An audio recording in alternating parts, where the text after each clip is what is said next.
भगवान हमें क्या बता रहे हैं कि हमें अपनी आत्मा का ध्यान कैसे रखना है, क्योंकि हमारी आत्मा इस संसार में अभी घूम रही है।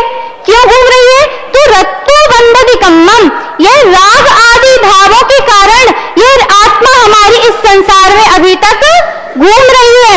जैसे रावण ने एक स्त्री से राग किया, रावण ने एक स्त्री से राग किया और उस राग के कारण वह नरक में है। और जब वह बुद्धि को प्राप्त हुआ, उसे जब जागृति हुई, विराग भाव उसके हृदय में आया, तो उसने तीर्थंकर प्रकृति का बंध कर लिया। तो इसी प्रकार वह कह रहे हैं, बार बार हमें समझा रहे हैं कि हमें अपनी आत्मा का ध्यान रखना है। रत्तो बंधदिकम्मम मुंचति जीवो विराग संपन्नो, कि यह जो जीव है वह राग भावों से इस संसार में घूम रहा है, और जिस दिन वह इनसे छूट जाएगा वह मुक्ति को प्राप्त कर लेगा। इस बात को आचार्य भगवान पूज्यपाद स्वामी इष्टोपदेश जी ग्रंथ में बताते हैं कि वध्यते मुच्यते जीवो सममो निर्ममो क्रमात् तस्मात् सर्व प्रयत्नेन निर्ममत्वं विचिन्तयेत्, कि वध्यते मुच्यते जीवा, कि यह जो जीव है वह बंधता है तो मोह भाव से, और जो इस मोह भाव से छूट जाता है वह इस संसार से भी मुक्त हो जाता है। जैसे सुकुमार मुनि के बारे में कुछ पंक्तियां प्रचलित हैं। क्या? कि सरसों का भी एक दाना जिनके तन को चुभता था, सरसों का भी एक दाना जिनके तन को चुभता था, काया की सुध छोड़ी गीदड़ तन खाते देखे, कि सरसों का एक दाना जिनके तन में चुभन उत्पन्न कर देता था। कितने सुकुमार थे वह मुनि कि जिनके शरीर में एक सरसों का दाना भी चुभता था, और वही मुनि जिन दीक्षा धारण करने के पश्चात जीव और पुद्गल में भेद समझने के पश्चात क्या समाधि में लीन थे, तपस्या में लीन थे, और गीदड़ उनके शरीर का भक्षण कर रहे थे, लेकिन उनके मन में जरा सा भी राग अपने शरीर के प्रति उत्पन्न नहीं हुआ, वह जरा सा भी अपने तपस्या से विचलित नहीं हुए। यदि वह उस समय अपने शरीर के बारे में जरा सा भी विचार कर लेते कि अरे यह तो मेरे शरीर को खा जाएगा, मैं कैसा दिखूंगा, यदि वह जरा सा भी राग अपने शरीर से कर लेते तो क्या होता? वह क्या उस मुक्ति को प्राप्त कर पाते, मोक्ष जा पाते? नहीं, वह हमारे समान ही इस संसार भ्रमण में फंसे हुए होते। हम और आप आज यहाँ पर क्यों बैठे हुए हैं? क्योंकि हम अनंत कालों से इस राग भाव से निकल ही नहीं पाए हैं। इसीलिए हमारे आचार्य भगवान कुंद भगवान हमें बार बार बता रहे हैं कि तम्हा कर्मे सुमारज्य, इन कर्मों में लिप्त नहीं होना है। यह कर्म कैसे? चाहे वह शुभ कर्म हो, चाहे वह अशुभ कर्म हो, चाहे वह पुण्य कर्म का उदय हो, चाहे वह पाप कर्म का उदय हो, हमें किसी भी कर्म में रमना नहीं है। वह बार बार बस यही बता रहे हैं कि तम्हा कर्मे सुमारज्य, कि इन कर्मों में मत रमो। तो आप देखेंगे कि सबसे ज्यादा व्यक्ति पुण्य कर्म में ही फिसलता है। यदि कोई व्यक्ति फिसलता है तो सबसे ज्यादा पुण्य कर्म के उदय में ही फिसलता है, पाप कर्म के उदय में कोई नहीं फिसलता, क्योंकि वह तो वैसे ही पाप कमाया हुआ है, वैसे ही पाप उसे सताए हुए हैं, वह किसी और को क्या सताएगा। लेकिन जब व्यक्ति के पुण्य का उदय रहता है, वह पुण्य के उदय में होता है, तो अच्छा आप बताएं कि सबसे ज्यादा शराब कौन पिएगा, सबसे ज्यादा जुआ कौन खेलेगा, सबसे ज्यादा अनर्थ दंड कौन करेगा? वही करेगा जो सुख सुविधाओं से संपन्न होगा। जिसके पास कुछ होगा ही नहीं, वह क्या देगा किसी को? तो वह तो इतना सब कुछ करेगा नहीं। तो यह सब उसे जो मिला है, वह क्यों मिला है? पुण्य कर्म के उदय से। लेकिन वह उन पुण्य कर्मों में भी पाप कर्म की प्रवृत्ति कर रहा है, अपने लिए इस संसार में भ्रमण के कारण है जो वह ऐसे कारण उत्पन्न कर रहा है, इन कर्मों में बंधता ही जा रहा है। आचार्य भगवान बार बार बस यही समझा रहे हैं कि हमें इन कर्मों में नहीं बंधना है, चाहे वह पुण्य हो या पाप कर्म हो, किसी भी प्रकार का कर्म हो, हमें इन कर्मों में फंसना नहीं है। क्या कभी आपने सोचा है कि हमारे जैन धर्म को इतना उत्कृष्ट स्थान क्यों दिया गया है? हमारा जैन धर्म, दुनिया में तो इतने सारे धर्म है, लेकिन जैन धर्म को इतना उत्कृष्ट स्थान क्यों प्राप्त है? क्योंकि हमारा जैन धर्म हमें बताता है कि हमें पूज्य बनना है, मात्र पूजन ही करते नहीं रहनी है, हमें पूज्य बनना है। महावीर भगवान क्या कहते हैं कि तुम मेरे भक्त तभी कहलाओगे जब तुम मेरे समान बन जाओगे, अन्यथा तुम मेरे सच्चे भक्त नहीं हो। कल गुरु जी ने बताया था कि जब तुम्हें मुनि दर्शन करते समय, भगवान के दर्शन करते समय उनके समान बनने का भाव आ जाए, तब गुरु जी के रजिस्टर में हम सबकी एंट्री हो जाएगी। तो हमें गुरु जी के रजिस्टर में एंट्री लेनी है, ऐसे भाव अपने अंदर उत्पन्न करने हैं। गुरु जी ने बताया कि पुण्य को नकारना ही समय सार है। क्या? कि पुण्य को नकारना ही समय सार है।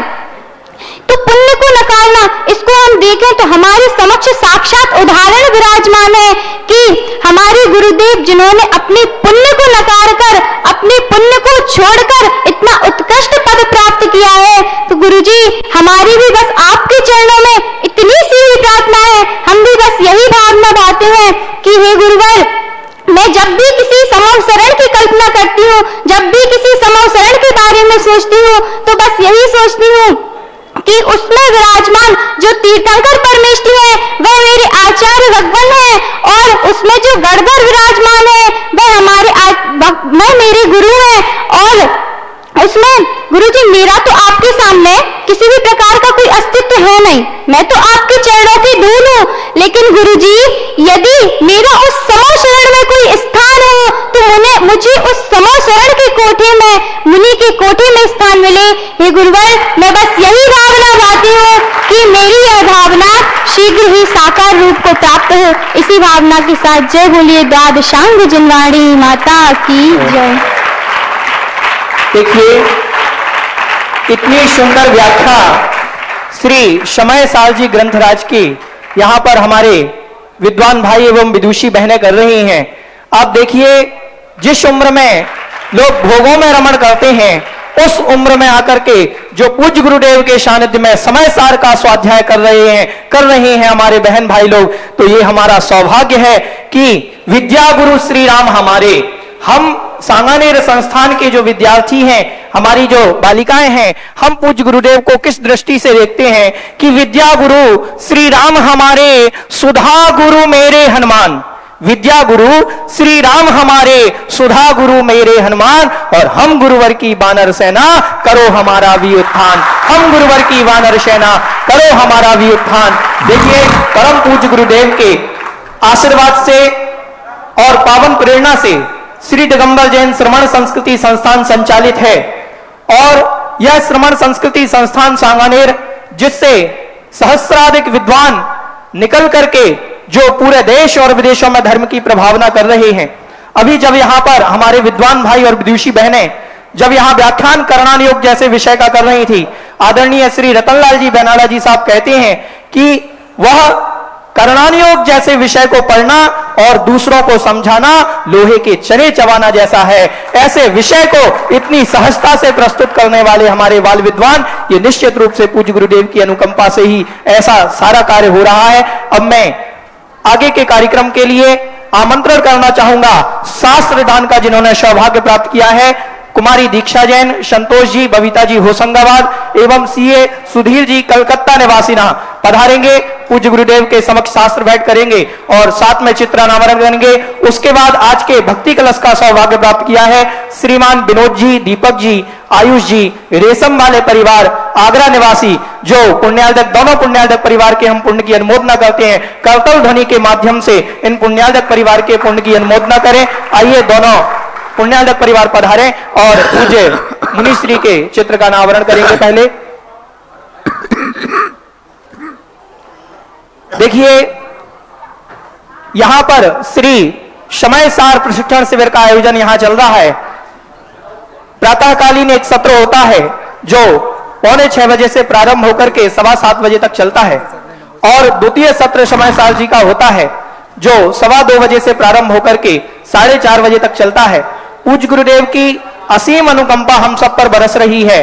ऐसा पूज्य गुरुदेव श्री समय सार जी ग्रंथराज का स्वाध्याय हम सभी को करा रहे हैं। यह हम सबका सौभाग्य है कि जो निज हित में परहित कर रहे हैं, जो निज हित के साथ परहित कर रहे हैं, जो मुनि बन गए हैं और दूसरों को मुनि बनने का मार्ग बतला रहे हैं। ऐसे पूज्य गुरुदेव सुधा सागर जी महाराज की चरण सन्निधि में हम समय साल जी जैसे ग्रंथारी राज का रसास्वादन कर रहे हैं। ये ग्रंथ निश्चित रूप से बड़े बड़े विद्वान इसका अर्थ का शब्दों का अर्थ नहीं लगा पाते। ये छोटे छोटे बालक विद्वान और बालिका विदुषी बहनें जो हमारे यहाँ पर पूज्य गुरुदेव के मुखारविंद से स्वाध्याय कर रही हैं, निश्चित रूप से आप जो बहन भावना रख रही थी कि हमारे गुरुदेव बने और मैं मुनि की कोठी में बैठ करके वहां पर गुरुदेव के मुख से जिनवाणी का रसास्वादन करें, वो दिन दूर नहीं है बंधुओं। जो पूज्य गुरुदेव सुधा सागर जी महाराज के चरणों में आकर के श्री समय साल जी जैसे ग्रंथराज का स्वाध्याय कर रहा है, वो आपका दिन दूर नहीं।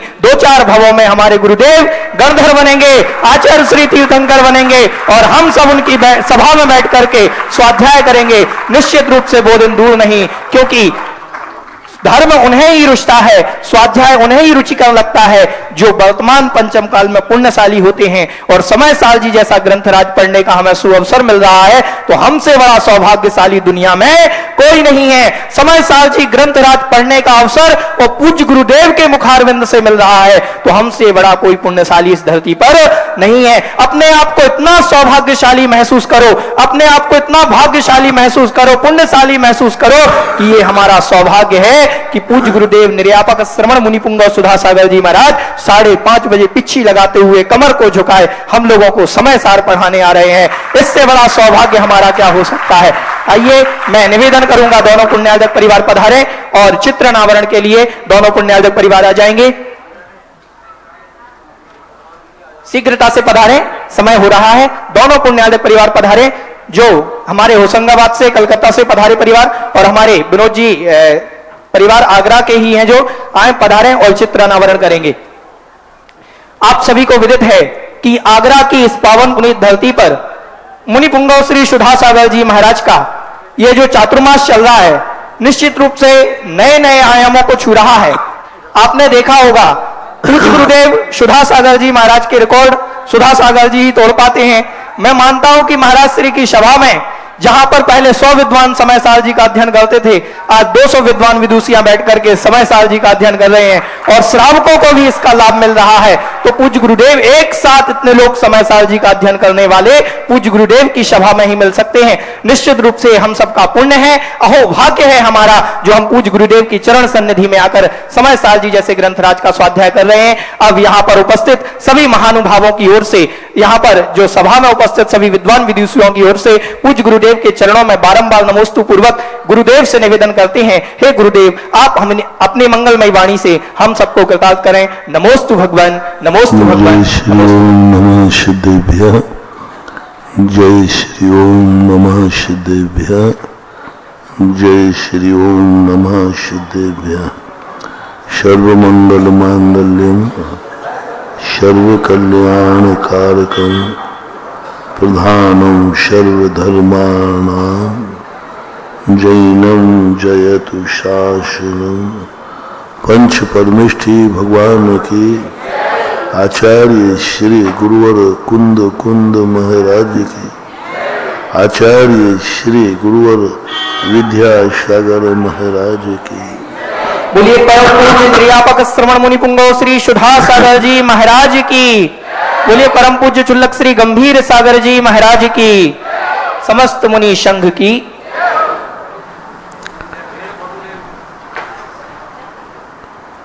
एक ही दिशा में जो व्यक्ति को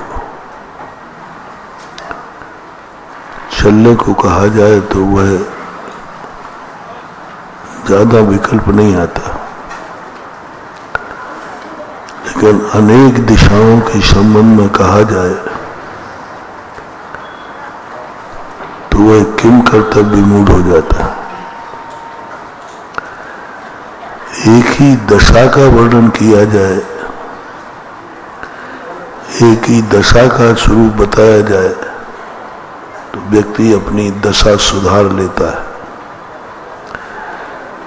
लेकिन अपनी दशा को भी बार बार बदलने को कहा जाए तो वह किम कर्तव्य विमूढ़ हो जाता है। सृष्टि का यह बहुरूप या स्वरूप किन कर्तव्य विरोध करता है, लेकिन हमें उस बहुरूप या स्वरूप में ही आनंद लेना है। स्वरूप को तो हम बदल नहीं पाएंगे, लेकिन हम स्वरूप को समझ लें। संसार जैसा था वैसा ही रहेगा, उसे बदलने की चेष्टा नहीं करना, उसको समझने की चेष्टा करना। रास्तों को बदलने की चेष्टा नहीं करना, अपने ड्राइविंग को सावधानी से करने का प्रयास करना। सड़कें नहीं बदली जाती हैं, सड़कें नहीं मुड़ती हैं, हमें सड़क के अनुसार मुड़ना पड़ता है। रास्ते हमारे अनुसार नहीं चलेंगे, रास्तों के अनुसार चलना पड़ेगा। सृष्टि हमारे अनुसार नहीं चलेगी, हमें सृष्टि के अनुसार चलना है। संसार में जो कुछ भी पाप है वे पाप रहेंगे। हमें कुछ ऐसी कला सीखना है कि पाप और पापियों के बीच में रह करके भी हम पापी नहीं कहलाए। पाप के बीच में रहें, पापों से घिरे हुए रहें, फिर भी हमें पापी पने की अनुभूति ना हो। हम सारी दुनिया के बीच में रहें, पर हमें दुनिया की अनुभूति ना हो। सारी दुनिया हमारे इर्द गिर्द है और हमारा बुरा विचार रही है, लेकिन हमारा बुरा ना हो, ऐसी कला, ऐसी शक्ति। तुम कहो कोई हमारा बुरा नहीं विचारेगा, ये सोचना तुम्हारा व्यर्थ है। वो तो विचारेगा, क्योंकि वो तुम्हारे हाथ में नहीं है। तुम कुछ एक ऐसी कला सीखो, सारा जगत तुम्हारा बुरा करना चाहेगा, लेकिन तुम्हारा बुरा नहीं होना चाहिए, ये कला। कोई भी दुनिया की शक्ति को हम पलट नहीं सकते। सूर्य सुबह उगता है तो सुबह ही उगेगा। हमें जागने की आदत बदलना है। हम जग जागे तभी सवेरा हो, ऐसा नहीं होगा। जब सुबह होगी तब हमें जागना है। हमारी जिंदगी में कभी कोई सृष्टि बदल जाएगी, अच्छे दिन आएंगे, अच्छा समय आएगा, हम अच्छे हो जाएंगे। नहीं, समय कभी अच्छा आता ही नहीं। कल भी मैंने संकेत किया था, आज भी कहा, समय का इंतजार मत करना। समय कभी अच्छा नहीं होता है, लेकिन यदि हम अच्छे हो गए तो सारा समय अच्छा ही होता है। समय अच्छा नहीं, समय हम अच्छा, कोई समय अच्छा नहीं होता। ना अष्टमी अच्छी है, ना चौदस अच्छी है, ना अष्टान का अच्छी है, ना 10 लाख क्षण अच्छे। यदि हम अच्छे हो गए तो अमावस्या भी अच्छी है। अमावस्या भी शुभ है, अशुभ है ना अमावस्या। लेकिन महावीर स्वामी इतने अच्छे हो गए कि अमावस्या भी शुभ हो गई। सबसे अशुभ तिथि अमावस्या है, सबसे अशुभ, नेचुरल, स्वभाव से। लेकिन एक व्यक्ति के अच्छे होने पर सबसे अशुभ तिथि शुभ बन गई। काल को शुभ करने वाला कौन है? हम स्वयं। हम चाहें तो अच्छी तिथि को अशुभ कर सकते हैं। वह अच्छी तिथि हमारे लिए विनाश का कारण बन सकती है। हम चाहें तो बुरी तिथि को हम अच्छा बना सकते हैं। निर्णय हमें स्वयं करना है। एक बिल पावर जगाना है। ये दुनिया किसके हाथ में है? इस दुनिया का रिमोट कंट्रोल किसके हाथ में है? हमारे हाथ। हम हैं इस दुनिया के संचालक। होगा वही जो राम ने रच रखा? नहीं। पूज्यवर कहते हैं होगा वही जो आत्मा को मंजूर है। हम एक बार रिमोट कंट्रोल, सारी दुनिया को जो कुछ भी है सब हमारे हाथ में। जो भी बिगड़ रहा है हमने बिगाड़ा है। जो भी बनेगा हमसे बनेगा। बिगाड़ने वाला मेरी जिंदगी को कोई दुनिया की ताकत बिगाड़ नहीं सकती। किसी में ताकत नहीं। हमने भी भूल से ही हम बिगड़ते। तो पहला निर्णय तो समय सार पड़ते समय ये करें कि दुनिया का मैं सर्वशक्तिमान व्यक्तित्व हूं, द्रव्य। दुनिया का सबसे पवित्र आदमी मैं हूं। अपने को शाबाशी दो, अपने आप को सराहो। हम दूसरे की प्रशंसा करते करते स्वयं के अस्तित्व को भूल जाते हैं। हम दूसरे को प्रोत्साहन करते करते स्वयं को प्रोत्साहन देना भूल जाते हैं। हम अपने आप को कभी समझ ही नहीं पाए कि मैं इतना अच्छा आदमी हूं। कभी सोचा ही नहीं कि मेरा मन इतना अच्छा है। कभी सोचा ही नहीं कि हमारी आंखें इतनी अच्छी हैं। कभी सोचा ही नहीं कि मेरे कान इतने अच्छे हैं। कभी सोचा ही नहीं कि मेरे वचन इतने अच्छे हैं। कभी सोचा ही नहीं कि मेरे पैर इतने अच्छे हैं। कभी सोचा ही नहीं मेरे हाथ इतने अच्छे हैं। कभी सोचा ही नहीं कि हमारी सुबह बहुत अच्छी है। कभी सोचा ही नहीं कि हमारा मध्याह्न बहुत अच्छा है।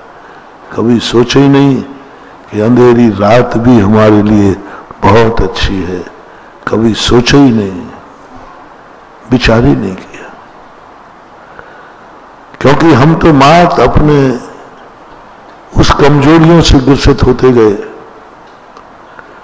हम अपने आप को एक ऐसी असमर्थ वस्तु मान ली, आकिंचित कर मैं कुछ भी नहीं हूं। मैं कुछ भी नहीं हूं। मेरे बस की कुछ भी बात नहीं। मैं सब तरफ से पापी हूं, अज्ञानी हूं। सब तरफ से अपने आप को अकिंचित कर हम मानते गए।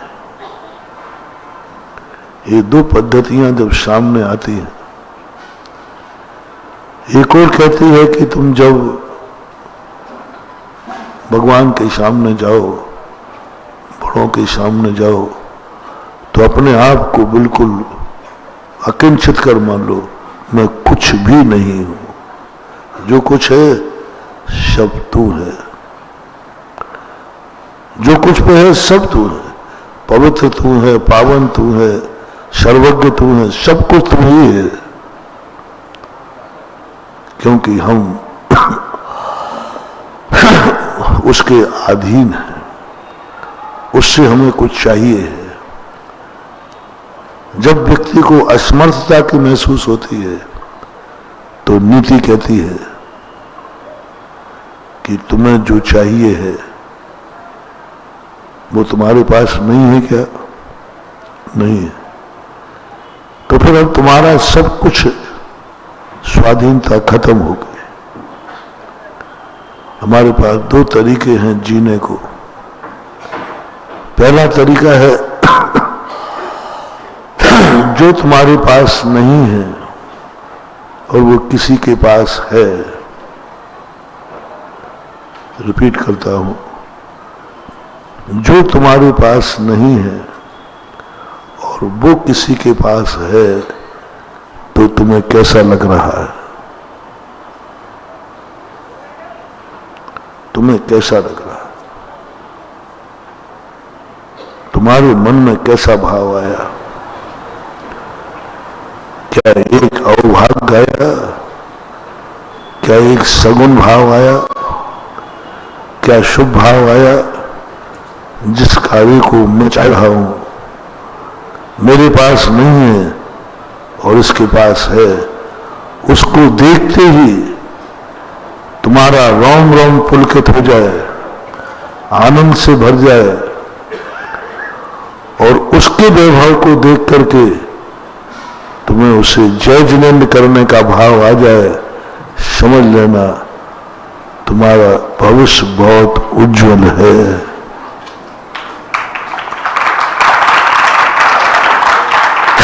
अपने पास होने पर नहीं है। बहुत सारे लोग कहते हैं आज हम बहुत पढ़ते हैं, हमें याद नहीं होता। हम बहुत पढ़ते हैं लेकिन हमें समझ में नहीं आता। हम बहुत मेहनत करते हैं धंधे में लेकिन सफल नहीं होते। हम बहुत दवाइयां लेते हैं लेकिन निरोग नहीं होते। हम जिसका अच्छा करते हैं वही हमारा बुरा करता है। सब तरफ से हम बहुत परेशान हैं। क्या कभी हमारे अच्छे दिन आएंगे? हमें सर्वज्ञ तो हूं नहीं, अवध ज्ञानी तो हूं नहीं कि तुरंत आंख बंद करके बता दूं, लेकिन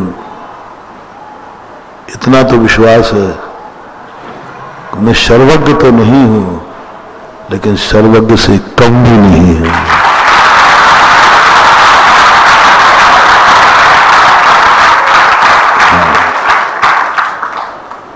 सर्वज्ञ नहीं हूं लेकिन अपने आप को सर्वज्ञ से कम भी मत मानना।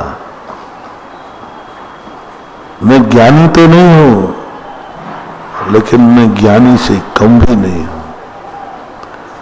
क्यों?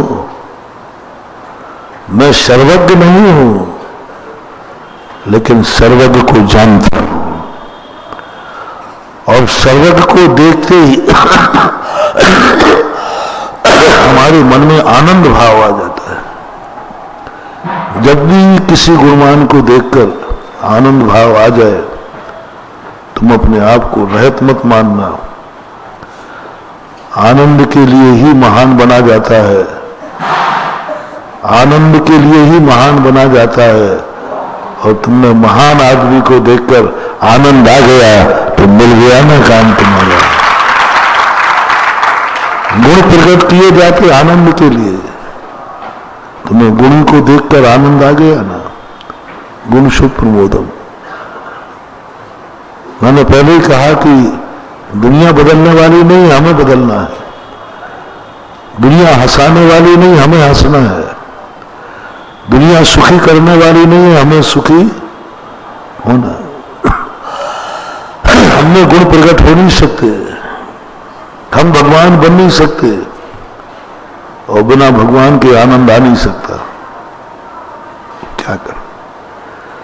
भगवान बने बिना आनंद आएगा नहीं और भगवान में बन नहीं सकता। तो जैनाचार्य ने एक मार्ग दिखाया। तुम्हारे सामने भगवान को खड़ा करता हूं, तुम्हें कैसा लग रहा है? तुम भगवान हो नहीं लेकिन भगवान को देख करके तुम्हें इतना आनंद आ जाए जैसे मैं खुद भगवान बन गया हूं। जाओ, तुम्हारा काम हो गया। मैं खुद भगवान। सर्वज्ञ को देखकर लगता है मैं सर्वज्ञ बन नहीं पा रहा हूं, लेकिन सर्वज्ञ को देख के ऐसे लग रहा है कोई तो है जो दुनिया को जानता है, कोई तो है जो दुनिया को जानता है।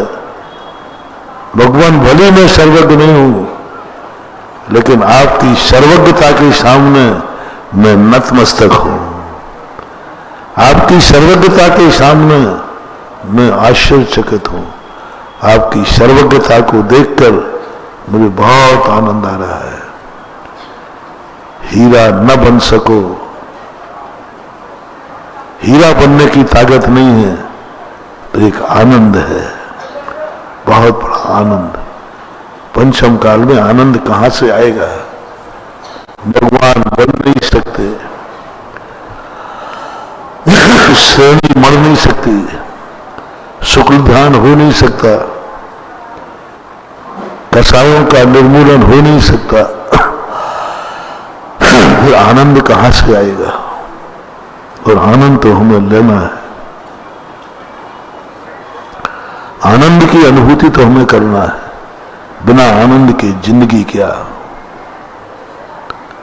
बस एक बार किसी भी वस्तु को हम भगवान नहीं बन पा रहे हैं, लेकिन भगवान को देखते ही तुम्हारे अंदर एक आनंद की अनुभूति होना चाहिए। एक ऐसा स्मरण होना चाहिए कि मानो मैं ही भगवान बन गया हूं। जैसे संसार अवस्था में तुम्हारे आत्मीय जन का विकास होता है, तो बेटे को अच्छी नौकरी मिलने पर पिता को ऐसा लगता है जैसे मुझे ही मिल गई। और ये मार्ग यदि हमारी जिंदगी में आ गया, हम पंचम काल में भी सारे आनंद ले सकते हैं। सर्वज्ञपने का आनंद। मैं हीरा नहीं हूं, मैं हीरा बन नहीं सकता। चारों तरफ से निर्णय हो चुका है, अब आनंद लेना है, रोना नहीं बैठ जाना है। पंचम काल में कोई व्यक्ति हीरा नहीं बन सकता, भगवान नहीं बन सकता, लेकिन आनंद लेना है। बहुत अच्छा महानुभाव, तुम्हें अनुभूति हो जाए इतनी सी, मैं हीरा तो नहीं हूं, लेकिन सौभाग्य मेरा कि मैं हीरा को पहचानता हूं।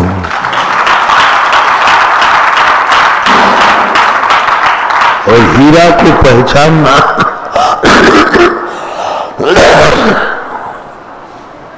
मेरे कारण से ही हीरा का मूल स्वयं हीरा बताता है कि जौहरी बताता है?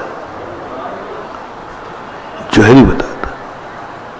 मैं वो शक्ति हूं जो हीरा का मूल्य आंकता हूं।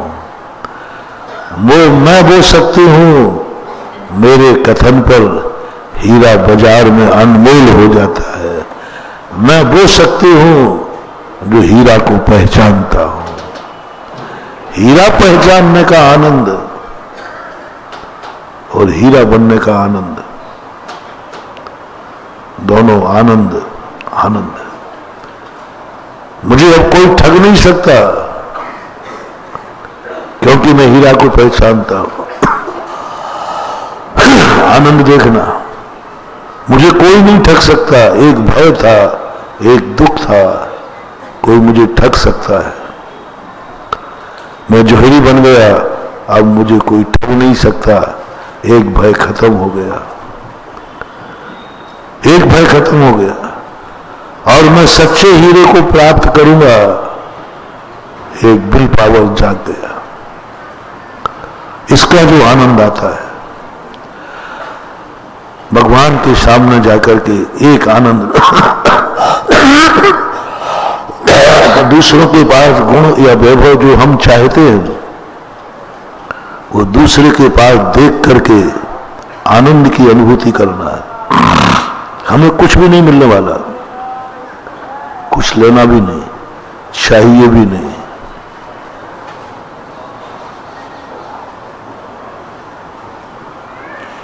बस इतना सा भाव भगवान के सामने आ गया, भगवान में भगवान तो नहीं हूं, बन भी नहीं सकूंगा, लेकिन मैं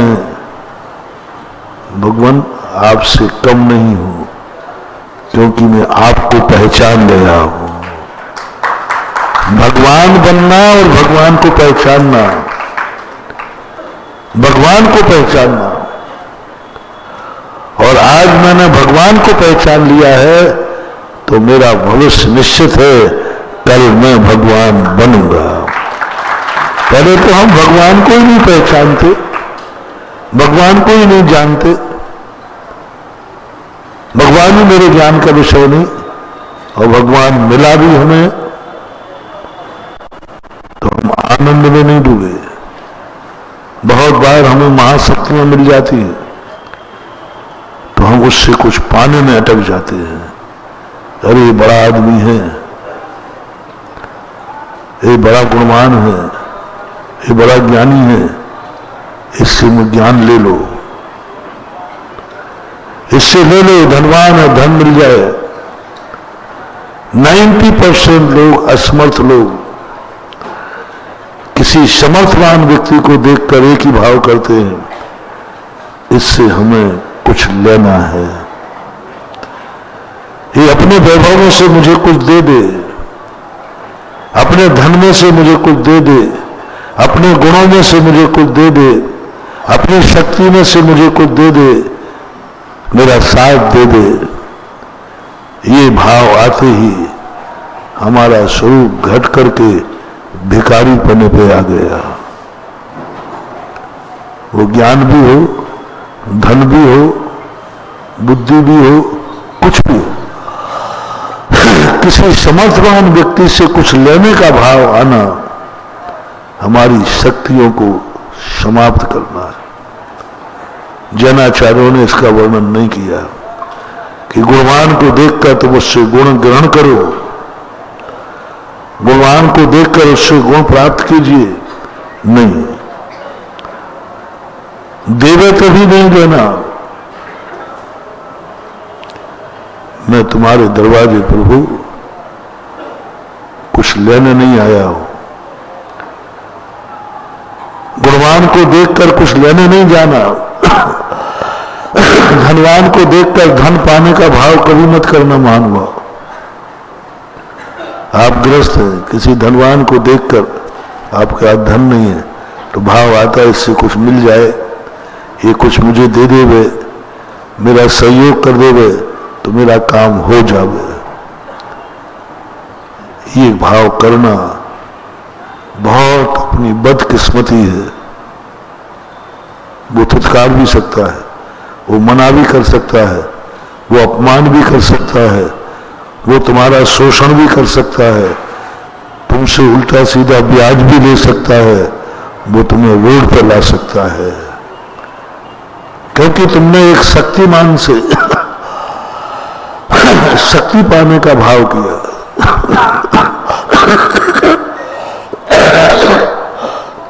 जो तुम्हें चाहिए था वो सामने वाले पर जाते ही आपकी नीयत खराब होती है। चाहे वो धनवान हो, चाहे भगवान हो, चाहे गुरु महाराज हो, चाहे नवोकार मंत्र हो, कुछ भी हो, धर्म अधर्म से मैं कोई भेद नहीं कर रहा हूं। अपने फैन होने की आदत क्या है? हम इतने मंदिर जा रहे, इतना धर्म कर रहे, इतनी पूजाएं कर रहे, चारों तरफ से हमारे पास लोग घिरे बैठे हैं, मेरे पास कुछ नहीं है, मेरे पड़ोसी के पास सब कुछ है। मेरे पास कुछ भी नहीं है, मेरा पड़ोसी, मेरा दोस्त अच्छे नंबर लेके पास हो गया, मैं फेल हो रहा हूं उसी एक कमरे में रह करके,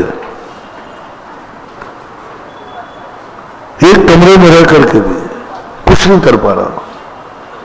मूल वीक पॉइंट है कि हम किसी भी व्यक्ति को अपनी चाहत की वस्तु उसके पास देख करके उससे लेने का भाव करते हैं।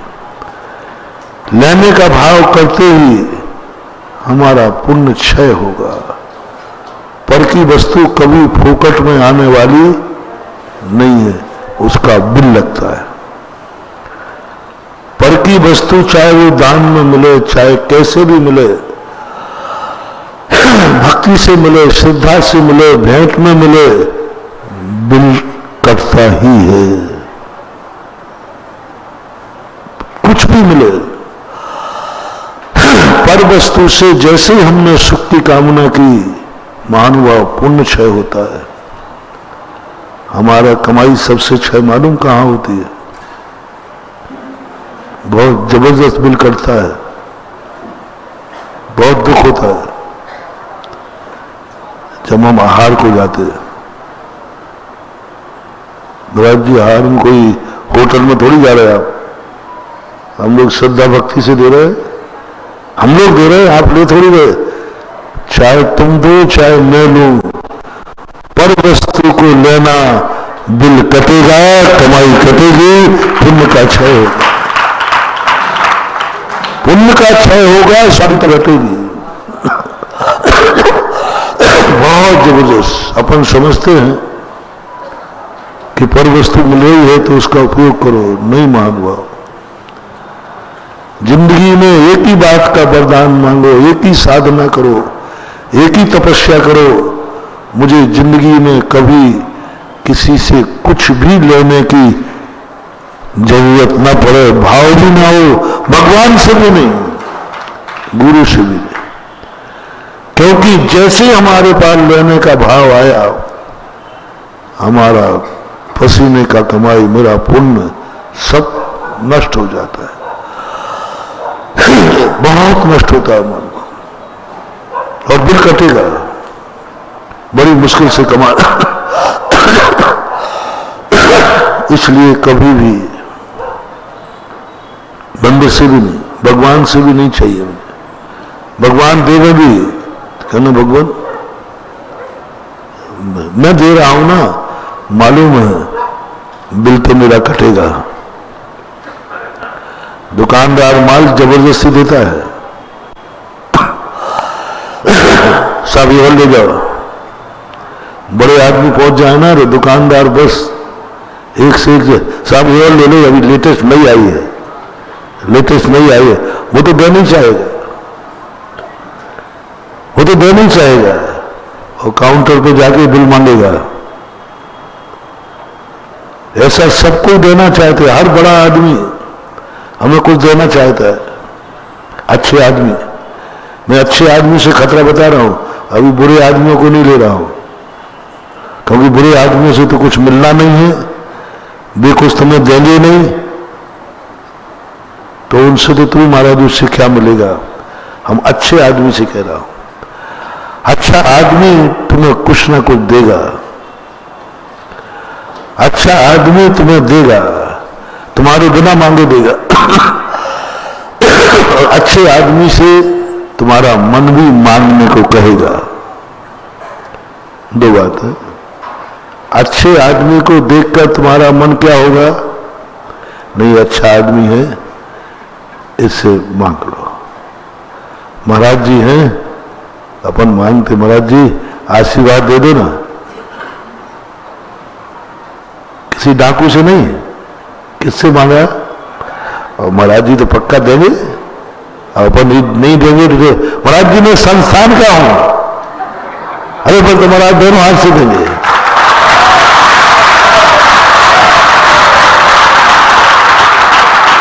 नहीं,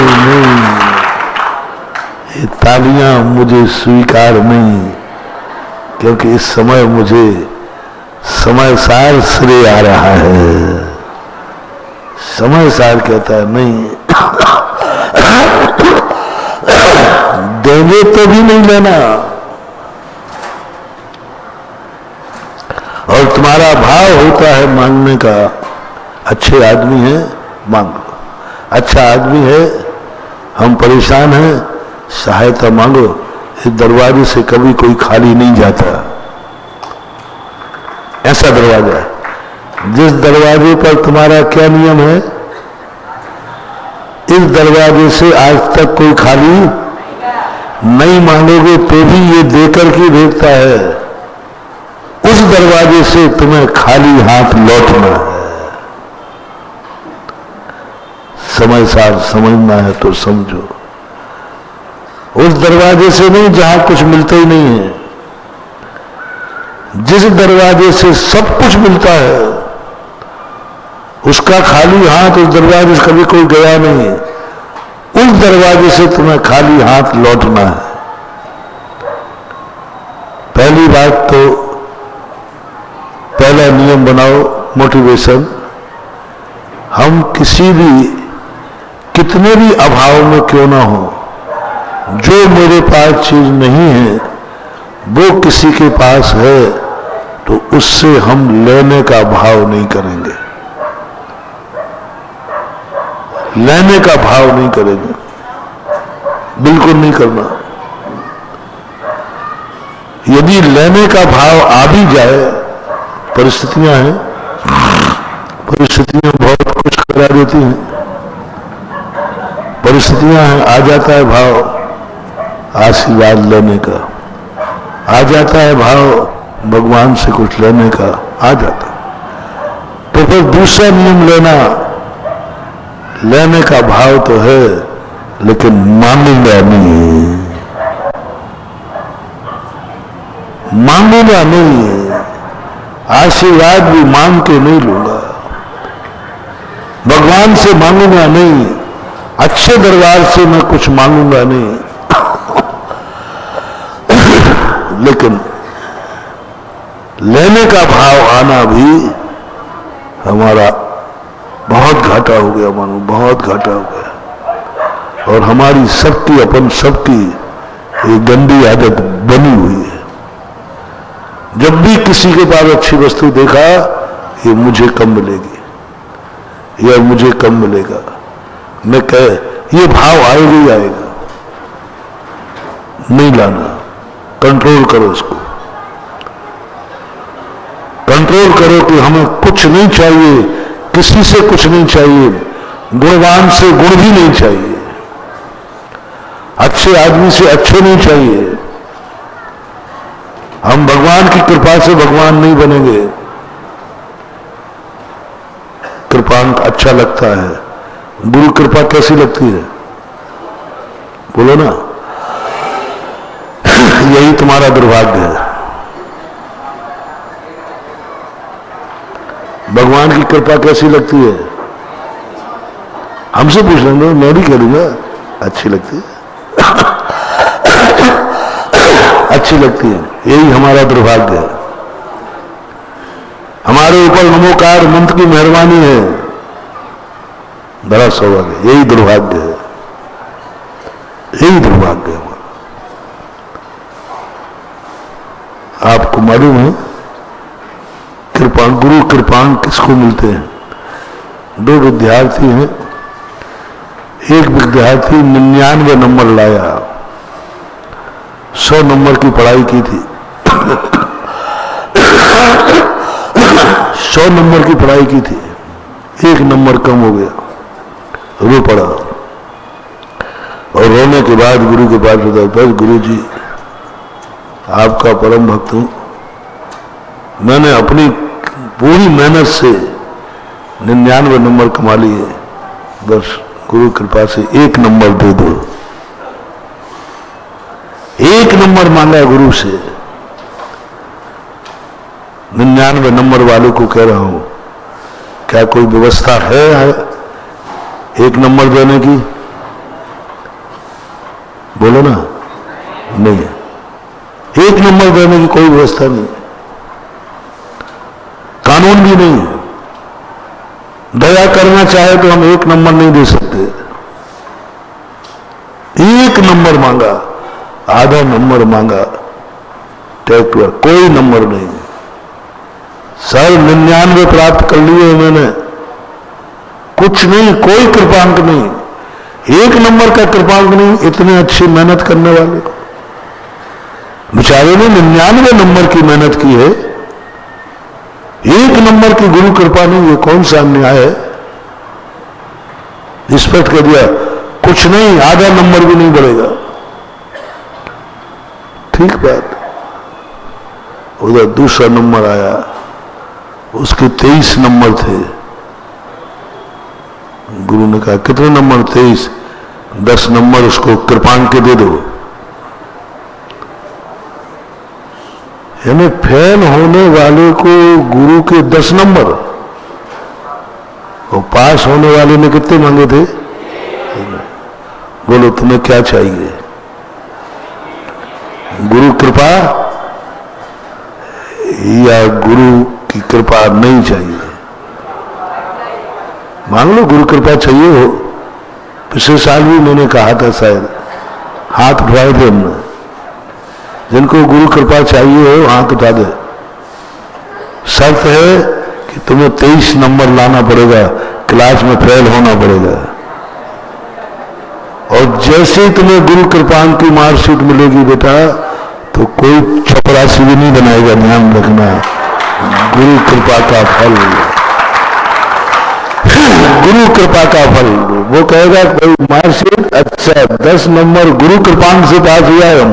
और जो गुरु कृपा से पास होता है उसको चपरासी की भी नौकरी नहीं मिलती, क्लर्क भी नहीं बनता, क्योंकि गुरु कृपा से पास हुआ है। गुरु कृपा से, माँ बाप की कृपा से जिंदगी में सफलता, भगवान की कृपा से। अपन को जिंदगी नहीं चलाना, पास तो हो जाएंगे लेकिन वो पास होना और नहीं होना बराबर है। पूज्य कुंदकुंज स्वामी कहते हैं, भावना भाव और गुरु के चरण छू के गुरु के आशीर्वाद ले, हे भगवान आशीर्वाद दो गुरुदेव, मुझे कभी गुरु कृपा की भी जरूरत न पड़े। श्रेष्ठ क्या है? एक गुरु कृपा चाहे के से जिएगा और एक बिना गुरु कृपा के जिएगा। समय सार इसका नाम है। जो कहता है बिना गुरु के जियो, 99 नंबर लाओ, 1 नंबर भी गुरु नहीं देगा तो भी श्रेष्ठ है। 1 नंबर भी गुरु ने नहीं दिया तो श्रेष्ठ है, और 10 नंबर गुरु ने दिए ये दुर्भाग्य है। गुरु कृपा लेना सौभाग्य का प्रतीक नहीं, दुर्भाग्य का प्रतीक है, बहुत बड़ा दुर्भाग्य। जब तुम्हारे मन में ऐसा भाव आ जाए, गुरु की कृपा हो जाए तो मजा आ जाए, समझ लेना तुम्हारा दुर्भाग्य जाग गया। भगवान की मर्जी हो जाए, भगवान की कृपा हो जाए तो मेरे भाग्य जाग जाए। माँ बाप की थोड़ी कृपा हो जाए तो मेरे भाग्य जाग जाए। महानुभाव, समय सार पढ़ रहे हो तो अपने आप को उस समय दुर्भाग्य मानना, दुर्भाग्य मानना। मैंने ऐसा कौन सा पाप किया जो मुझे जिंदगी के लिए गुरु कृपा की जरूरत पड़ गई, गुरु कृपांक की जरूरत पड़ गई। और गुरु भी किससे खुश होंगे? जिस पर 10 नंबर का ग्रेस दिया है उससे खुश होंगे, जिसको 1 भी नंबर नहीं देना पड़ा किससे खुश होंगे? हाँ, तो अब मैं तुमसे खुश कब होऊंगा? जब तुम्हें अपनी जिंदगी में मेरे आशीर्वाद की भी जरूरत न पड़े, गुरु कृपा की भी जरूरत नहीं पड़े, भगवान की भी जरूरत नहीं पड़े। हमें किसी के गुणों की जरूरत नहीं पड़े, कुछ नहीं चाहिए, लेकिन गुरु को छोड़ना मत,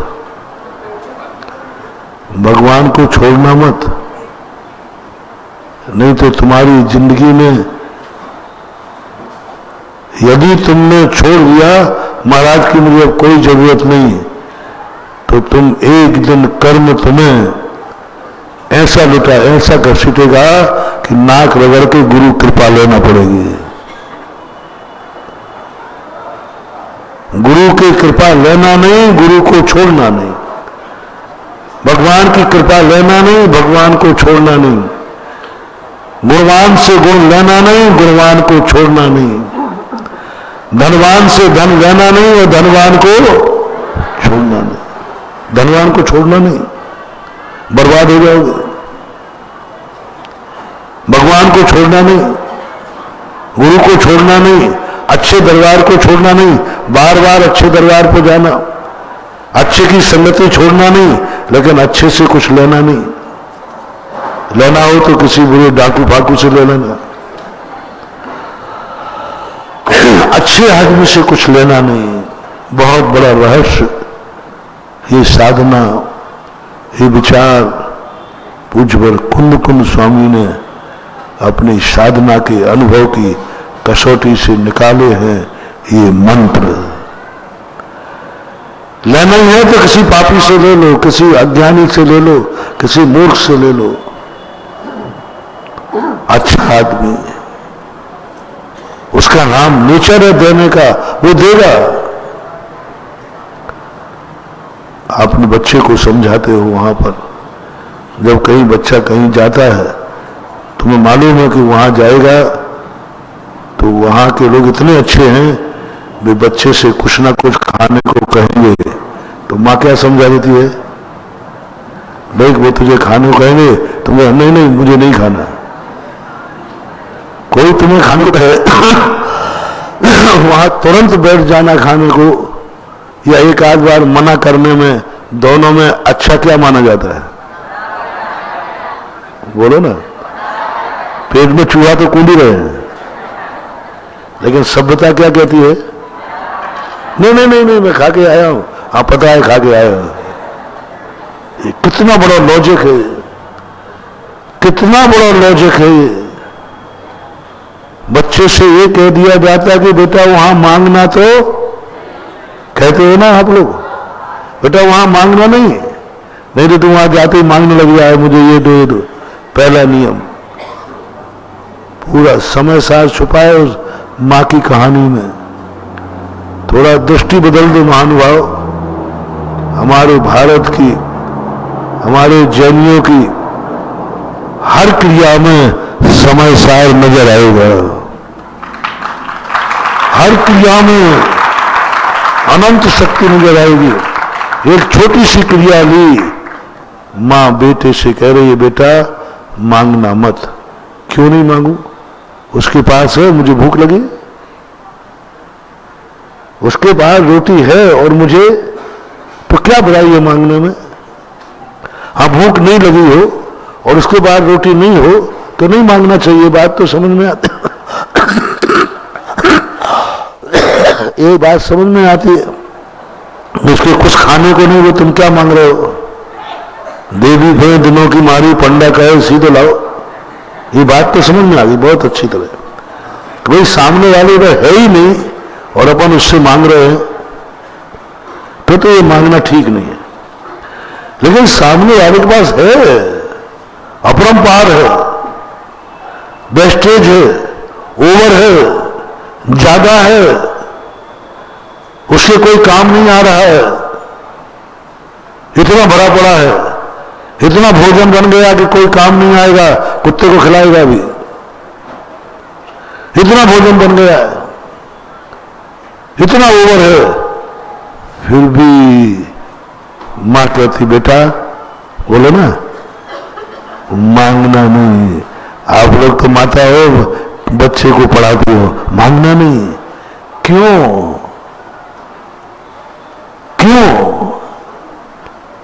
यही तो इज्जत है, यही तो समय सार है।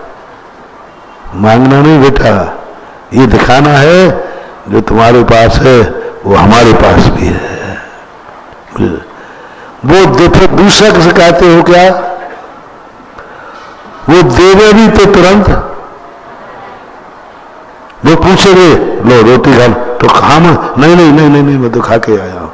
ये हमारे भारत की सभ्यता है कि नहीं है? इसी का नाम समय सार है। एक लोक रूढ़ी में मुझे समझ में नहीं आया था जब शुरुआत में, जब पूज्यवर नैनीचंद महाराज ने कहा साधु से जम किंच विचिंतन तो निरीवित्ते हवे जदा साहू। मैंने कहा ये तो क्या खुला छोड़ो है, कुछ भी चिंतन करो।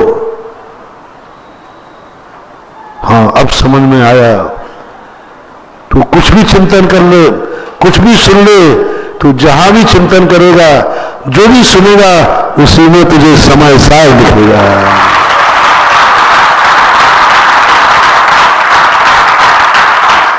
जन चिंतन चिंतन करो। अब तो समय सार कितनी बड़ी चीज है, नाम लेते ही और समय सार बहुत बड़ी चीज है। और समय सार कहां मिल गया अपन को? देवे तो लेना नहीं, देवे तो लेना नहीं।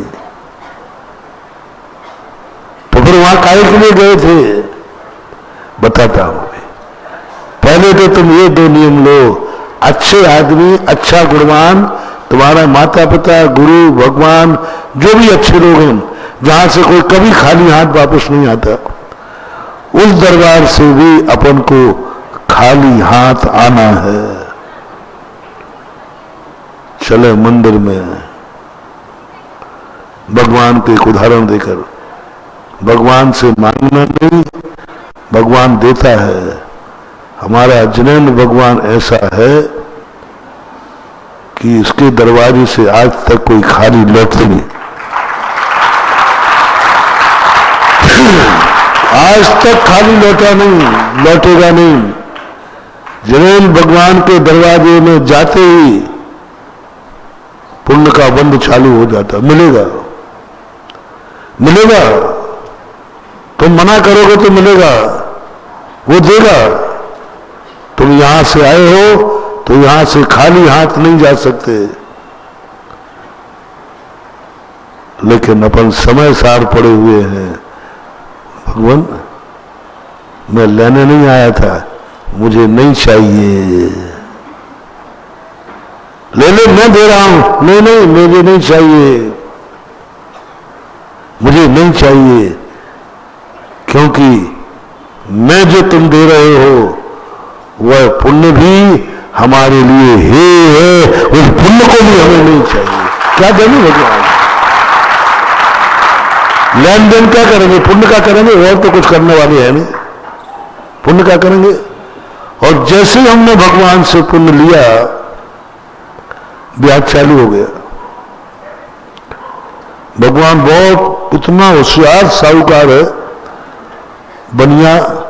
जैसे हमने कहा ना, बड़े आदमी को देखते ही दुकानदार क्या करता है? सेठ जी ये चीज अभी नई आई है, ले लीजिए, ले लीजिए। बहुत बनाता है, ये ले लीजिए। सब्जी वाला कहता है, अरे सेठ जी अभी एक नई सब्जी आई, ये और लीजिए। क्योंकि तुम बड़े आदमी हो, अब तुम बहुत बड़े आदमी बन गए हो, सम्यक दृष्टि। अब तुम भगवान बहुत बड़ा साहूकार है, दुकानदार है, वो तुमसे कहेगा ले ये और ले ले, ये और ले ले, ये पुण्योट पकड़ ले, ये तीर्थंकर प्रकृति का बंद पकड़ ले। तुम कहना साहब मालूम है हमें, दुकानदार दे रहा है, काउंटर पर बिल पेमेंट करना है। होटल में कितनी चीजें खाने का भाव करता है, होटल मान लिया और लाओ साहब, हाँ चेपे जाओ। अब काउंटर पे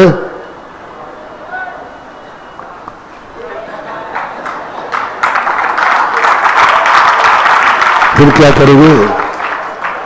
फिर क्या करोगे? ये नियम बन गया, किसी से भी कोई भी चीज लेना, चाहे मांग के ले चाहे वो दे दे, वो नियम से कर्ज में जाती है। मांगने पर कर्ज में जाती है और बिना मांगे मिले तो खर्च में जाती है। कर्ज और खर्च, यदि मांग के लिया तो क्या है? बोलो, कर्ज है। और उसने दिया और ले लिया तो खर्च है। अब दो चीजें सोच लो। खर्च का अर्थ हमारी जो कमाई है ना, वो खर्च होगी, क्योंकि हमने सामने वाले ने दिया और मैंने ले लिया, दिया और ले लिया। आशीर्वाद भी खर्च में जाएगा, मांगा है तो कर्ज में जाएगा। अब बेटा फंस रहे हो।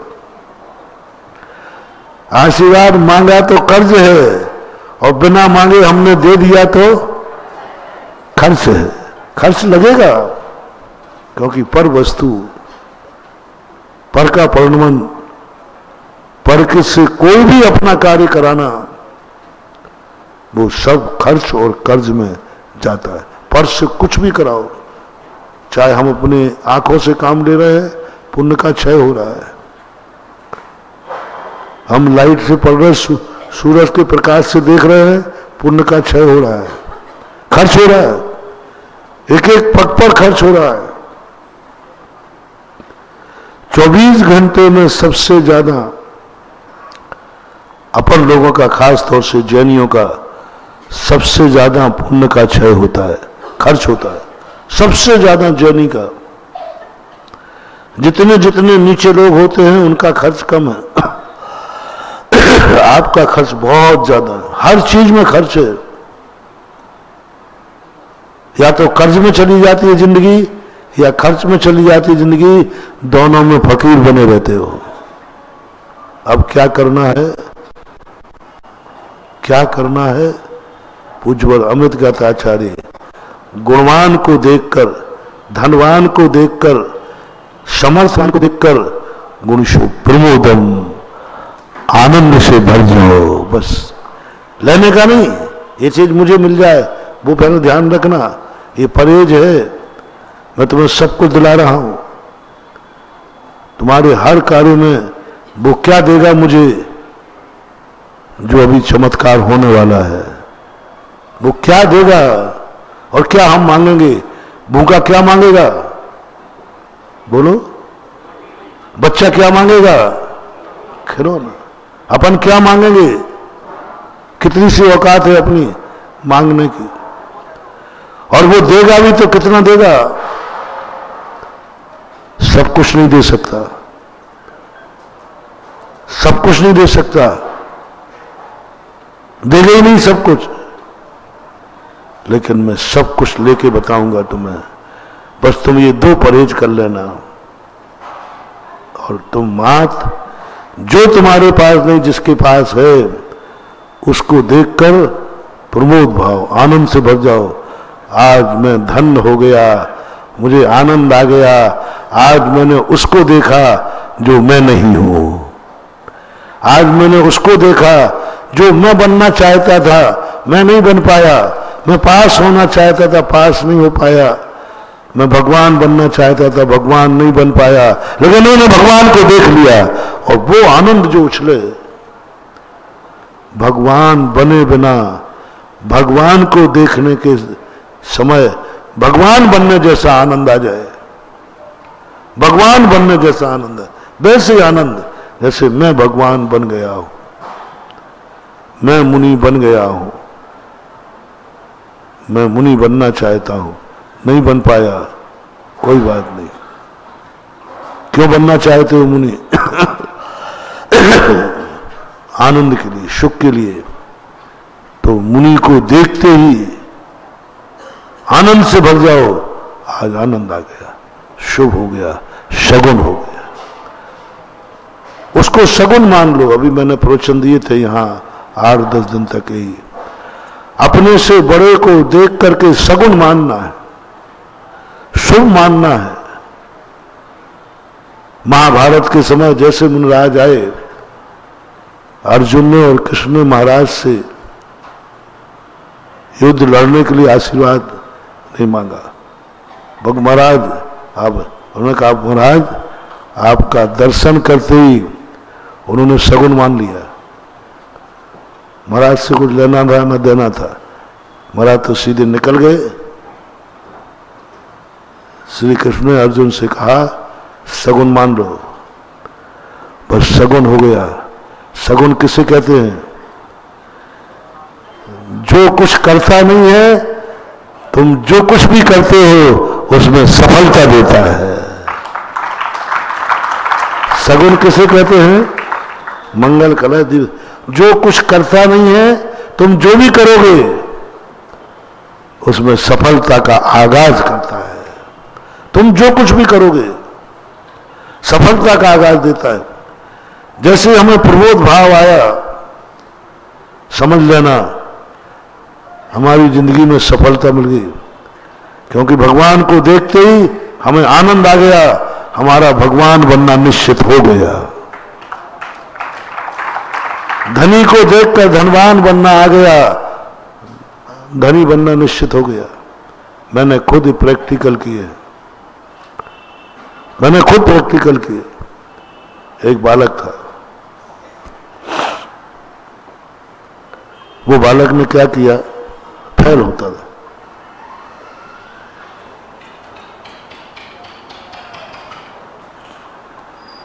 उसने पढ़ाई छोड़ दी। बोले महाराज मेरी किस्मत में पास लिखा ही नहीं, मैं पढ़ ही नहीं सकता। मैंने कहा ये बच्चा हताश हो गया है, इसको क्या करूं? तो पहले तो मैंने सोचा कि जिसने इसको बताया है, हतोत्साहित किया है, क्या उससे ज्यादा मेरे ऊपर विश्वास है? तो पता चला कि हाँ, वो मेरे ऊपर सबसे बड़ा विश्वास करता है। मैंने इस विश्वास का फायदा उठाया। मैं हाथ मात नहीं देखता, नहीं तो तुम दिखाने आ जाओ। मैंने हाथ देखा, मैंने कि भाई तुझसे किसने कहा कि तू पास नहीं होगा? तेरे हाथ की रेखा में तो बहुत अच्छी रेखा है पढ़ने की। बोले मेरा सही में? मैंने कहा कि मैं झूठ बोल रहा हूं और मैं कुछ नहीं जानता भैया, आना मत कोई। लेकिन ये भी पक्का समझना, मेरी देखी हुई रेखा कभी झूठी नहीं होती, ये भी पक्का समझना।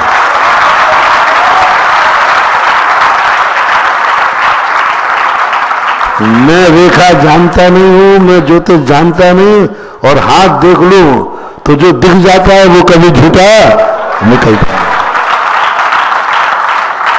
देख लो, चमत्कार देख लो। मैंने यूं किया,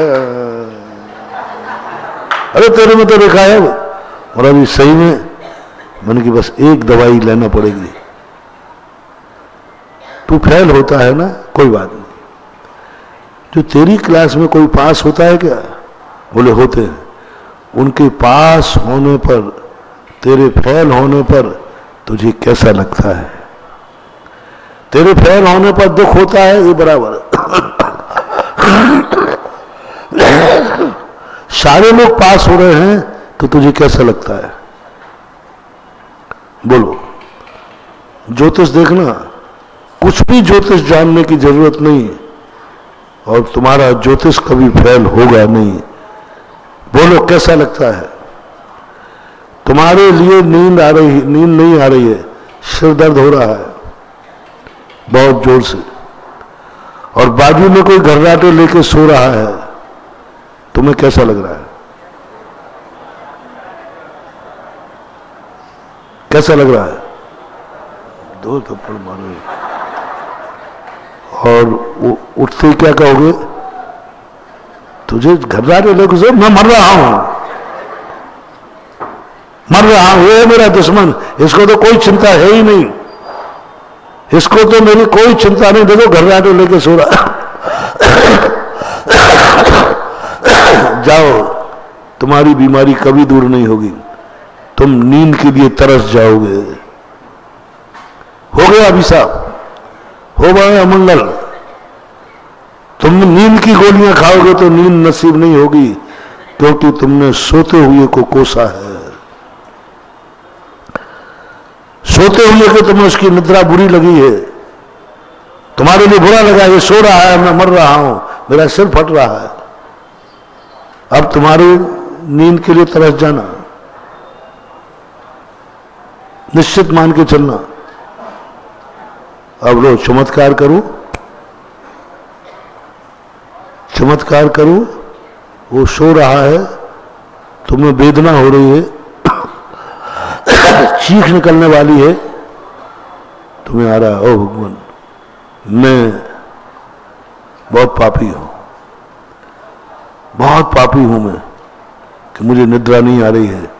लेकिन एक पुण्य है मेरा कि मेरा पड़ोसी पुण्यात्मा है, ये पुण्यात्मा है। मेरे पाप के कारण इस पुण्यात्मा की नींद भंग ना हो जाए। और मुंह बांध लिया, बहुत जोर से चीख आने वाली, लेकिन किसने रोक ली? इसको नींद भंग ना हो जाए, जाओ उसी रात में सुबह होने के पहले ही तुम्हें निद्रा आ जाएगी। पुरुषो प्रमोदम, प्रमोद भाव लाओ, आनंद भाव लाओ। कुछ चाहिए नहीं है, सगुन बनाना है हमें, और सगुन का अर्थ होता है आनंद भाव, कि मुझे इस चीज को देखकर आनंद की अनुभूति हो रही और मेरे अंदर, और वो आनंद आ जाए दूसरे क्षण ही। इसलिए जैनी एक ऐसा मंदिर है जिस दरवाजे लोग देने तो जाते हैं लेकिन खाली हाथ लौटते, खाली हाथ लौटते। ये जो भजन वगैरह बनाएगा ये जैनियों के भजन नहीं है। खाली हाथ लौटते, संकल्प है जैनी का, मंदिर से मैं खाली हाथ आऊंगा लेकिन जाऊंगा भरा हाथ लेकर। मंदिर से खाली आऊंगा, कुछ नहीं चाहिए मुझे तो आपको देखने से आनंद आता है, इसलिए वो आनंद पाने आया था। दृष्टा भवंत मनिलेश लोक नियम नान्यत्र तोष मुपयात, नस्य चाहिए। वो तो आनंद है। दृष्टा भवंत मनिलेश लोक नियम, हमें कुछ नहीं, देखने में आनंद आ रहा है, कुछ लेना देना वो कुछ नहीं। आपको भगवान बनने में आनंद आ रहा है, हमें आपको देखने में आनंद आ रहा है, दोनों आनंद ही आनंद। आप भगवान बन गए सो आनंदमय है, और हम भगवान को पहचान गए तो आनंदमय आनंद है। आप हीरा हैं तो हम जौहरी हैं। आप हीरा हैं, हम हीरा नहीं हैं, लेकिन हम हीरा को पहचानते हैं। हमने इस कलयुग में भगवान आपको पहचान लिया। आज मेरे सच्चे देव को पहचान लिया मैंने। अब मुझे कोई नहीं ठग सकेगा। राग सहित जग में रुलो, आगे बीत रागी से तो आज भेंट हुई है। अब मैं भटकने वाला नहीं हूं, अब मुझे कोई ठगने वाला नहीं हूं, क्योंकि मैं जौहरी हूं। इस पंचम काल में हमें हीरा तो बनना नहीं है, लेकिन महानुभाव जौहरी बने बिना मरना नहीं है। सच्चे देव सात गुरु को, सच्चे द्रव्य को, सच्चे तत्व को, सच्चे पदार्थ को, सच्चे स्वरूप को हमें पहचानना जरूर है। और इस पहचानने के लिए वह जो आनंदानुभूति में बता रहा हूं कि हमारे जीवन में प्रभु सगुन बन जाए, बस मंगल रूप बन जाए, बस हमें सब कुछ जो कुछ भी है हमें मंगल चाहिए, क्योंकि मेरे पास सब कुछ है, लेकिन मैं अमंगलकारी होने से, और वो भी अभी कर्मों की जो चर्चा चल रही थी, इन कर्मों के कारण से मेरा मंगलपना छूट गया है। आप मेरा मंगल करें कि मैं इन कर्मों से रहित होकर के उस अवस्था को प्राप्त कर लो जिस अवस्था को आप प्राप्त हुए। आपसे नहीं चाहिए मैं प्राप्त करूं, मैं मेहनत करूं, मैं परिश्रम करूं, मैं रास्ते पे चलूं, मुझे आपकी कृपा नहीं चाहिए है। बस मेरे रास्ते का सगुन कर दो, मंगल कर दो, और मंगल हो गया, क्योंकि मुझे आपका दर्शन हो गया। मंदिर में जब भी जाओ मंगल के लिए जाना, सगुन के लिए जाना। अरहंत मंगलम, सिद्ध मंगलम, साहु मंगलम, केवली प्रणतो। बस मुझे मंगल चाहिए, मंगल के लिए मैं शरण में आया हूं कि मेरा मंगल हो। सब कुछ करना मुझे है और मैं ही करूंगा। लेकिन एक यह विधा जब सामने आती है तो दूसरी विधा भी सामने आती है कि पुण्य के बिना संसार नहीं चलता, पर के आलम्बन के बिना संसार नहीं चलता। एक दूसरे के सहयोग के बिना दुनिया नहीं चलती, एक दूसरे के सहारे के बिना घर नहीं चलता, एक कदम भी नहीं चल पाओगे। ये बड़ी बड़ी बातें करना सरल है, थोड़ा बिना पैरों के चल के दिखाओ, बिना आंखों के देख के दिखाओ, बिना कानों के सुन के दिखाओ, बिना मुंह के बोल के दिखाओ, बिना परिवार के माँ बाप के बिना जन्म लेके दिखाओ, बिना धन दौलत के बिना एक दिन जिंदगी दिखाओ, नहीं चलेगी, नहीं चल सकती। तो ये जो दुविधापूर्ण दोनों बातें हमारे जीवन में आती हैं, इसमें या तो व्यक्ति एकांतवादी हो जाता है और या कहता है जैन दर्शन चित्त भी अपना पट भी अपना, ये भी ठीक है, ये भी ठीक है। नहीं, बड़े बड़े आचार्य, बड़े बड़े दार्शनिक भी जैन दर्शन को नहीं समझ पाए। आप जैनी होकर के नहीं महाराज जी तत्वार सूत्र पढ़ो तो कुछ और, शाक्ताचार पढ़ो तो कुछ और यहां कुछ और पढ़ा रहे हो, पढ़ा नहीं रहा है, तुम ऐसे होना है। एक व्यक्ति कहे परिवार के सब लोगों से, मुझे कोई दुविधा में मत डालो, सब बताओ मैं कौन हूं, सब बताओ, एक रिश्ता करना, मैं बाप हूं कि बेटा हूं, कि मामा हूं कि भांजा हूं, मैं कौन हूं, एक बताओ। एक मामा कह रहा है, एक पापा कह रहा है, एक बेटा कह रहा है, एक भाई कह रहा है, क्या तमाशा मचा रखा है, मैं कौन हूं ये बताओ, क्या बताऊं? इसको पागल खाने भेज दो। वो कहता है मुझे एक बताओ कोई, मैं कौन हूं? जो समय सार में कहा जा रहा वो मैं हूं, या जो शाक्ताचार में कहा जा रहा वो मैं हूं, मूलाचार में कहा जा रहा वो मैं हूं, कर्णालोक में कहा जा रहा वो मैं हूं? क्या सम्यक दर्शन है? देव साध गुरु को मानू वह मैं हूं, आत्मा के स्वरूप को मानू वह सम्यक दर्शन है, सात प्रकृतियों के छह उपशम सम्यक दर्शन है। ये सम्यक दर्शन क्या भला है? एक परिभाषा बनाओ। आत्मा को मानो तो सम्यक दृष्टि, एक रास्ता तो चलाओ। नहीं, शाक्ताचार्य कहते नहीं, आत्मा फात्मा कुछ नहीं जानना, झगड़े टंटे में मत पड़ना, देव शास्त्र गुरु को समझो, यही सम्यक दर्शन है। और कुंद कुंद स्वामी क्या कह रहे हैं? देव शास्त्र गुरु से कोई लेना देना नहीं है, आत्मा को समझो, सब हो जाएगा। कर्णानुक कहता है इन सब के चक्कर में मत पड़ो, 5 लब्धियां प्राप्त करो, कर्मों का क्षय संसम करो और सम्यक दृष्टि बनो। पूरे कर्म सिद्धांत में ना देव को लाए, ना शास्त्र को लाए, ना आत्मा को लाए, कुछ लाए ही नहीं। पूज्यवर नेमी चंद महाराज कुछ नहीं लाए, कुछ नहीं लाए। उन्होंने कहा 5 लब्धियां प्राप्त करो, कर्मों का क्षय संसम करो। अब तीनों सम्यक दर्शनों में तीनों एक ही हैं कि भिन्न भिन्न है? तीनों एक ही हैं कि भिन्न भिन्न है? अब बोलो, तीनों एक ही हैं कि भिन्न भिन्न है? बोलते नहीं हो?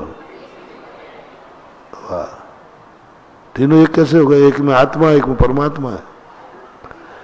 ये सारे संबंध जो हैं जितने सब भिन्न भिन्न हैं कि एक ही हैं? मामा भांजा पति पत्नी आदि ये संबंध एक ही है कि भिन्न भिन्न है? आप तो एक बताओ,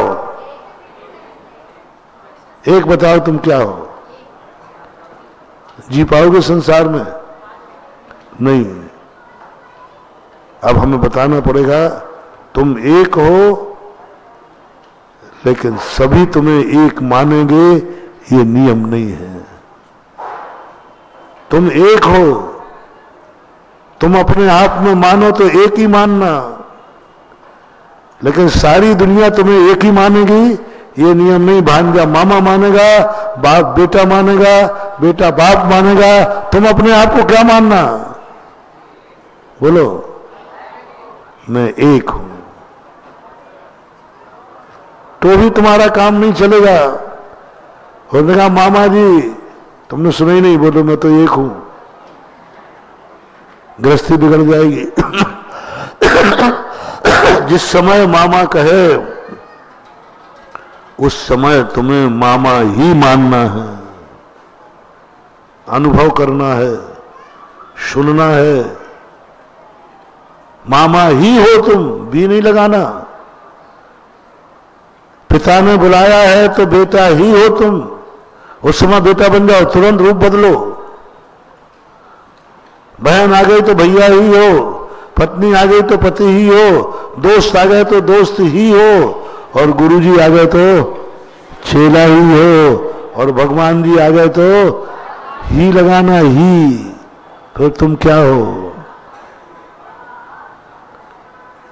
ही सब में लग गया। भी लग रहा था तो गुंजाइश थी।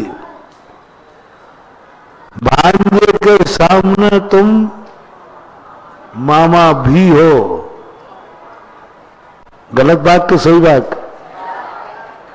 मांझे के सामने तो तुम मामा ही लगाना, भी नहीं लगाना। शायद ये शब्द लगाया, अपन सोचते भी लगाओ, अन्य संबंध नहीं हो सकते। ही हो। जब तुम यह हो तो फिर तुम कौन हो?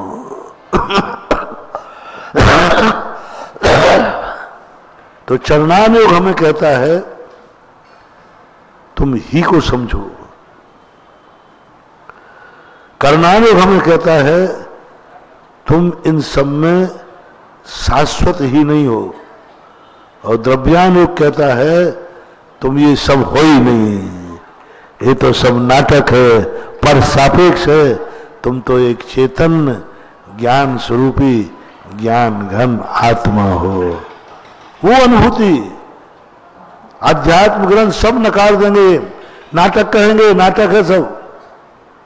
अमृतचंद सूरी महाराज ने कहा भी है कि ये संसार का ये सब नाटक है, तुम अपने आप के स्वरूप को मत भूलना, इन टाइटलों के चक्कर में मत पड़ना। जब ये अनेकांत शैली हमारी जीवन में आ जाएगी तो प्रवचनों में ध्यान रखना हम किस पर प्रवचन कर रहे हैं, हमें उसका पहले भूमिका बनाना पड़ेगी कि हम पुण्य को पाप को हे कह रहे हैं। क्यों? क्योंकि कुंद कुंद भगवान चाहते हैं कि तू स्वाधीन हो जा। कुंद कुंद भगवान चाहते हैं तू संसार को मिटा दे, और संसार को मिटाने के लिए स्वाधीन होना पड़ेगा, और स्वाधीन के लिए तुझे पुण्य और पाप को नकारना पड़ेगा। तो अब सामने वाले से पूछो कि तुम संसार बनाना चाहते हो या मिटाना चाहते हो? संसार मिटाना है तो पुण्य और पाप से ऊपर उठो, और संसार नहीं मिटाना है तो पाप को छोड़ो, पुण्य को कथन से स्वीकार करो। ये पुण्य तुम्हारे संसार को संभालता है, संसार की व्यवस्थाएं बनाता है। संसार में कीचड़ में रह करके, जो मैंने प्रारंभ में कहा था, कल भी कहा था, संसार को कीचड़ से रहित नहीं कर सकते। कुंद कुंद स्वामी ने बहुत बड़ी करा दी, तुम संसार को कीचड़ से रहित नहीं कर सकते। संसार में तो कीचड़ था, है, और तुम अपने आप को सोना बना लो, पड़ा रहने दो कीचड़ में। सोना बना लो, कीचड़ में पड़ा है, पड़ा रहने दो। फिर यदि आप चाहते हो कि सोने का मैं क्या करूंगा, आनंद सोने में है कि आभूषण में है? बोलो, सोने में आनंद है कि आभूषण में है? आभूषण में है। आभूषण में आनंद है। जब तुम्हारा ऐसा भाव आ जाए तो उसका संसर्ग भी छोड़ दो। अब निकालो कीचड़ से बाहर, और कीचड़ से बाहर निकाले बिना आभूषण बनेगा नहीं। सम्यक दर्शन अकेला प्राप्त करना है तो अपनी जिंदगी को सोना बनाओ, कीचड़ को साफ नहीं करना। और सम्यक चारित्र प्राप्त करना है तो अपने आप को कीचड़ से हटाओ, और कीचड़ से हटा करके अपने आप का जो व्यंजन बनाना है, जो आभूषण बनाना है वह बनाइए। समय आपका हो गया। अपन को वह शक्तियां, निज शक्ति जागरण सूत्र, निज शक्ति जागरण मंत्र, अपनी शक्तियों को प्रकट कराने वाला कोई ग्रंथ है तो उसका नाम है समय सार। लेकिन इस समय सार को घर में जाके मत खोल लेना। इस समय सार को और यदि खोलना ही पड़े तो हर चीज में क्या मान लेना? समय सार। भांजे में समय सार दिखाओ तो मामा और वो भांजा है। अब दोनों में समय सार बताओ कहां है?